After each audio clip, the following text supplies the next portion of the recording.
I thought I might show you a little bit what I've been doing. My paint tray over here.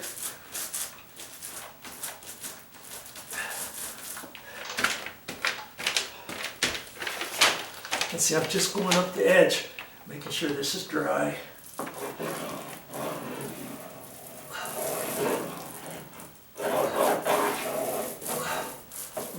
I might even be able to get it just slightly closer.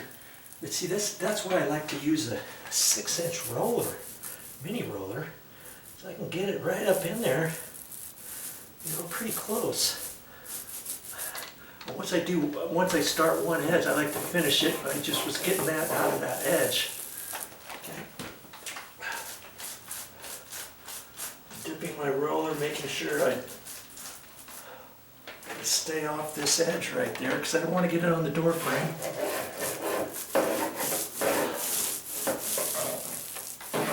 Granted, I am going to be painting this edge of the door frame, so if I get a little bit on there, that's okay. But that's probably close enough. I could just get it just a hair closer. Just a hair. And if I had, this was a 3/4 inch nap roller. If I had a 1/4 inch or a 3/8 nap roller, I might be able to push that right in between that gap. But I don't. And I used the 3/4 because this was a little bit of a spray texture on the wall. Okay, so I wanted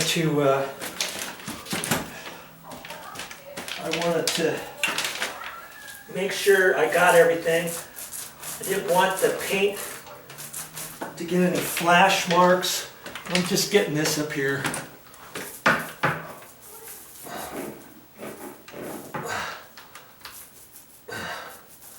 I'll show you this in a minute. Got that blended in. It's kind of a little tight, confined area, but that's okay. See, that's why I got my knee pad here.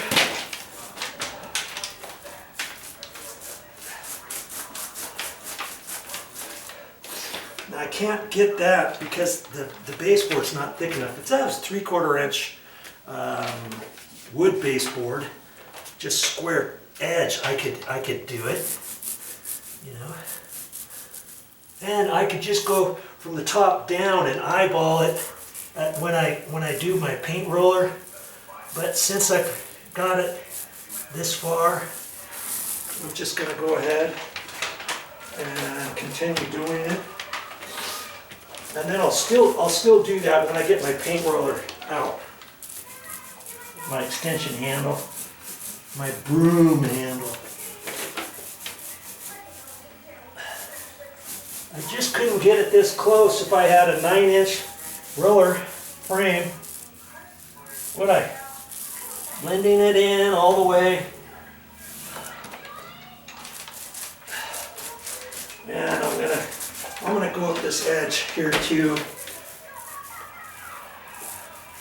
I could do this with my extension if I wanted. In fact, maybe I will on that one just to show you. But I'm gonna, since I've got this, I'm gonna go ahead and make sure I don't have any paint on my feet, which I don't.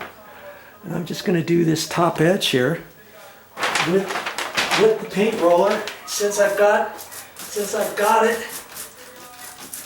Like I said, I don't normally do it this way. But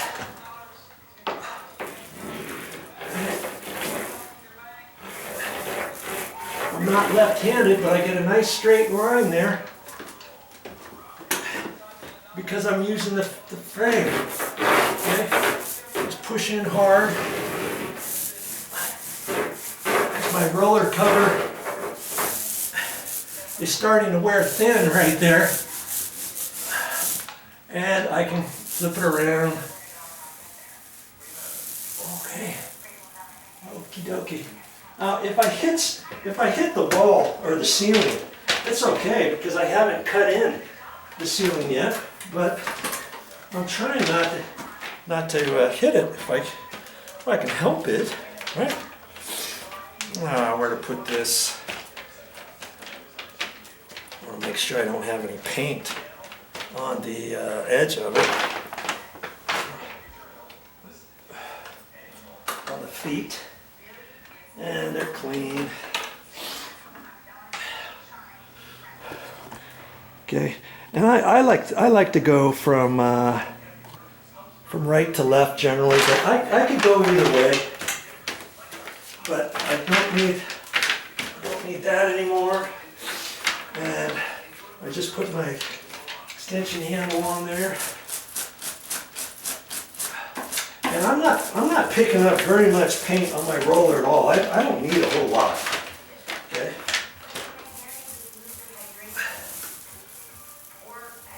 See, with the 6-inch roller, you can get it really close. I've got that nice and close. I don't have a lot of paint on there, so I'm gonna dip in again. You don't have to get much paint on there if you're trying to get around an edge, let's say. See, I start from there, kind of wipe some off. Now I come back and get it. Okay. Keeping my edge, and now I got to go from the top to the bottom to blend it all in, see? And see, if I was going down like that, I can look at it and see how far to go down had I not cut it in at the bottom like I did before. But this way you don't have to go down as far because it's still wet. See? I'm just blending it in from top to bottom. Okay, like that. And before you know it, I'm going to be done with this wall. I don't have to load my roller up all the way.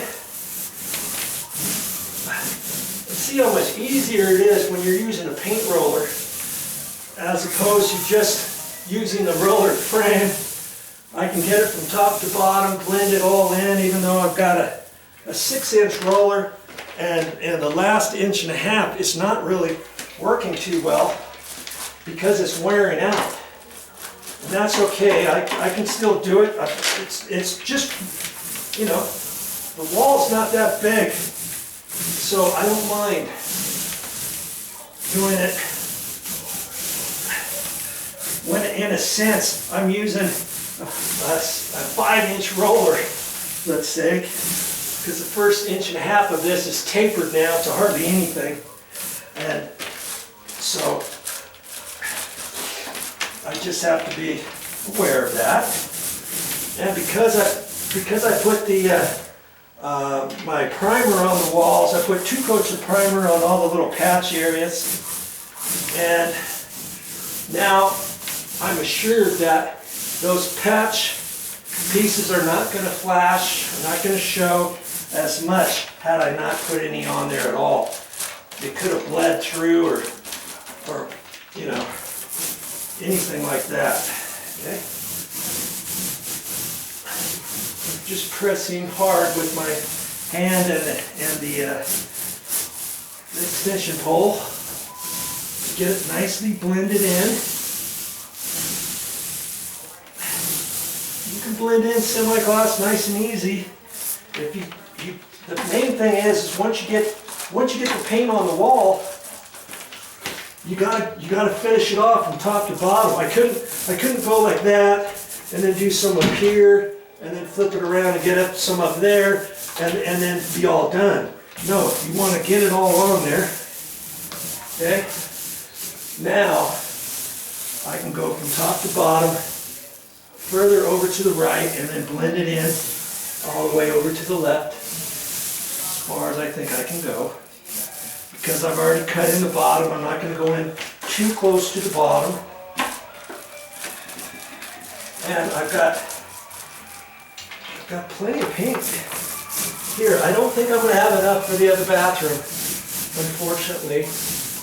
I've got a little bit for the bathroom. See, I've got to put a little bit more on there. I don't want to press too hard on this and then not get a nice even amount. Okay, so I've got enough on there now. Now I can go to the right and move it on over to the left, blending it in, top to bottom, like that. Boy, I've got an eighth of a gallon left, and I've got enough to finish this bathroom for the cut-in paint now, because I hardly have any left. I can press harder with my roller to get the last bit of paint on there. I didn't want to do that on every single time I dip and go. You know, then you're not going to get a nice even flow. But at the very end, I can press it harder. And now I'm going to go top to bottom. I'm working myself into the corner. Now I can work with my left hand at the back. I don't usually use my left hand in the back, but hey, sometimes you do what you got to do, and that worked out really good. Hey, there you go. And see, that didn't really take me. It really didn't take me very long, did it? To do that wall. And see how nice and straight that line is? I didn't get anything on anywhere at the ceiling. Look at that. And then my eyeballing it, freehand.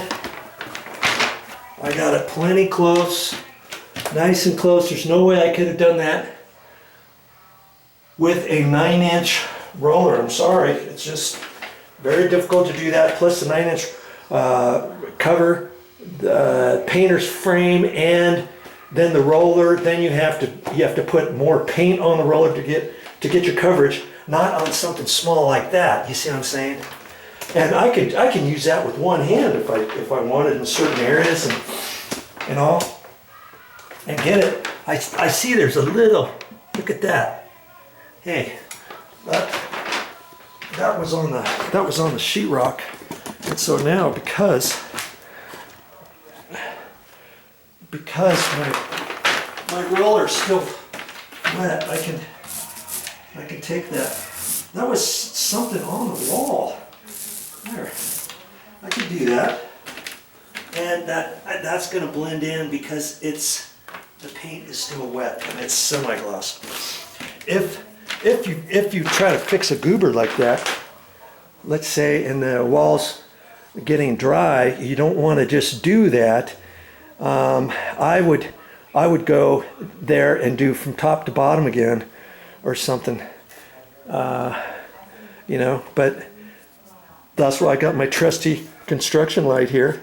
I can see stuff like that, because had I done this job without the construction light, you know, there's enough light there to work, but then I can't really see any imperfections on the wall and stuff. You know, open the windows, turn the outside, turn these lights on, and get all this, and I would have a little bit of light in there, but I just wouldn't have as much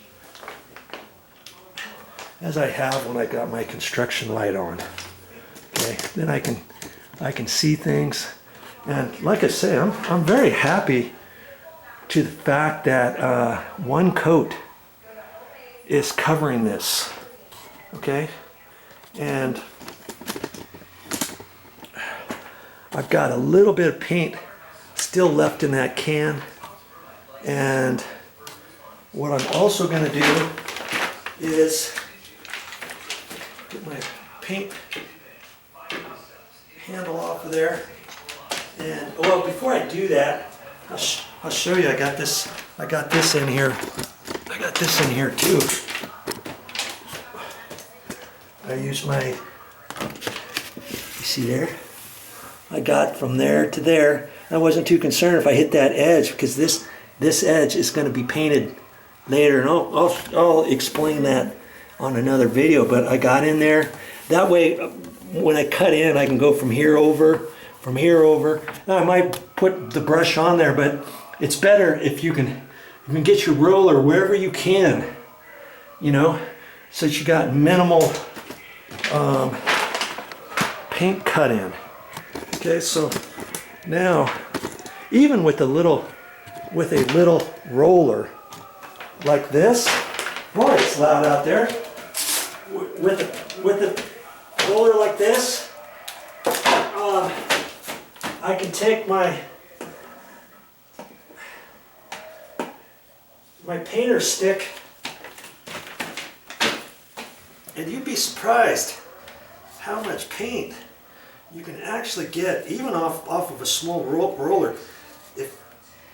When you're using a 9-inch paint roller cover, you've got to do this. You'd be amazed at how much paint you can get off. This might be just the amount that you need to finish your paint cut in or something, you know.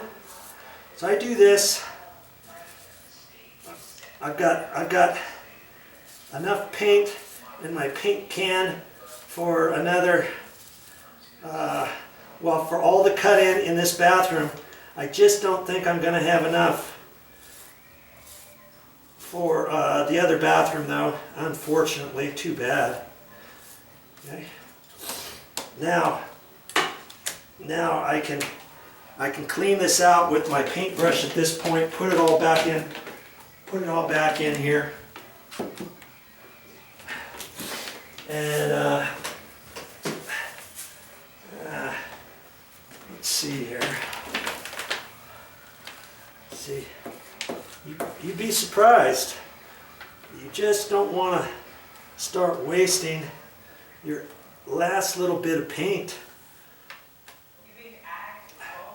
I would do this normally over further, but I wanted you to see why I use this too, because then it keeps the paint out of this little edge more so than not. And I've just got my throwaway paintbrush on here. See, I put it on and I can wipe this edge off, and this is the back of the paint can, because I always put this on the back side, not the front side, so if I ever need to read, see what kind of paint I need, I can read that, see what it is, see if it's the semi-gloss paint as opposed to the flat paint, as opposed to the eggshell paint that I've been using. Okay, there. I can even get up on here.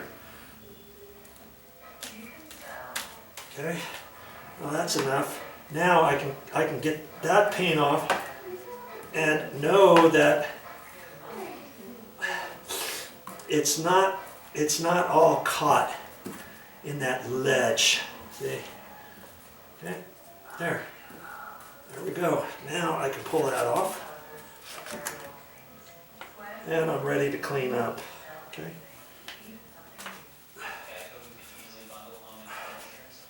And I'll check, make sure I didn't drop anything. I don't want to step on anything. Another reason that I got my light here, and it looks like my feet are clean. And I'm almost done for the day, other than rinsing out everything. And see my paint tray, I don't have to rinse my paint tray out. I just leave the last little bit of paint in there, and when that dries, it's all ready for next time I need it. And when I do my cut in, I might end up using this paint tray and just working off of that and going up on the ladder back and forth, back and forth. Or there's a little bucket you can get, a little handheld bucket that you put your hand on and then dip out of that. But this bathroom's so small, I'll probably just use my paint tray tomorrow with all that. And I know I only got about this much paint left in there. I know there's no way I've got enough for that other bathroom. Shoot. Oh well. That's okay. I'll get a full gallon. When I get down, I'll have three quarters of a gallon left. I got plenty there for cut in. And see, if I have any left out of here, this can, here's the other thing. I'm gonna have a little bit left out of there after I do all the cut in on the blue, okay? When I get done with that, then when I get my other gallon container, I can first off, I can use the gallon container for a little bit first, right? And pour it out. And then when I have 3/4 of a gallon, 7/8 of a gallon left in there, then I can take the rest of the paint out of here and I can transfer it into that other one and then mix it all up, so that if this shade is ever so slightly different from the next shade, even though they have the right color number, the right formula, everything, I get the very same like for like in everything. If anything is slightly off, you're never gonna see it. So that's how I'm gonna get rid of the rest of that paint too, okay? Well, I think that's it for this time. Now before I painted this, I don't know if you saw me where I was saying you could run a piece of masking tape, you know, up on the wall a little bit and then let it stick over. I decided not to do that. And see, just that little bit of painting I did on that wall, I've got to clean that off. And I've already cleaned that and over there. And you know, I had to clean this. And when I got done, I even painted or cleaned off my paint frame nice and clean. And to get on the edges and the grooves and stuff, I just used my little wire brush. Okay. And then if you're using a broom handle, like I was, make sure you clean it off each time you use it. It doesn't take very long. I just use my scouring pad side. Boom, boom, boom. If you don't do that, you leave that on there after a while, then good luck trying to clean it off, knowing every time you need to use your broom, your good broom, you get yelled at because, hey, when are you going to get all that paint off? I told you not to use my broom handle. Stuff like that, okay? So I got my stuff cleaned. I decided not to rinse that off because I can flake that off when it dries. And then this I'm just going to let dry naturally. And there you go. Okay, so back at it. I've got to get that, and then I'm just going to check this out a little bit. And then I think I'm done for the day. We'll see. Stick around so I can finish this video with you. Oh yeah, that's more better. It doesn't take long as you remember to do it. If you don't, then later on down the road, it's going to be harder to take a little razor blade to it. You'll get her. Okay, well, that's all I got to talk about this time. What am I going to show you next time? I'm going to show you how to cut in. How to cut in nicely around the edges of all this stuff. And I know you're probably not a very good cut-in person on how am I going to cut in all that and make it look nice and pretty along there. I've never cut in before, or last time I cut in, it didn't turn out very well and I got paint all over the place. I'm going to show you a good way to do it if you're not very good about cutting in. Okay? And I'll talk about that next time. I've got a little thought and a trick up my sleeve to where it should look really nice when I get done cutting this stuff in. Okay, watch for it on my channel. Well, that's all I got for this time. But I'll be back with more videos. And I hope you're enjoying these videos. These videos are for the beginner and maybe for the intermediate. Hey, if you're better than intermediate, I'm not quite sure why you're watching these videos at all, because you wouldn't need to watch anybody's videos. But if you're watching, chances are you're a beginner. Chances are you want to know how to save money at home, and chances are, and I hope these videos are assisting you with saving money around the house. Hey, I got all kinds of topics on my channel. All you have to do is, once you're on my YouTube channel anywhere, just go to the main page, my main channel page, and then you'll see on there, find playlists. Click on playlists and scroll through the many topics I have on my channel. I got over 50 topics, how-to DIY topics that will save you money around the house. Look through those and see if I'm not mistaken, and I don't think I am. Most of them I try to do all on my own. That way you can know that, hey, if I can do it, you can do it. And that's why I take the extra time explaining different things that some video guys, they don't explain like I do. Well, the majority of them don't. I know that for sure. But if you're liking the videos, hey, once you see one video, you can be rest assured that I'm going to be explaining things on my next videos as well. Okay, keep watching and save your money.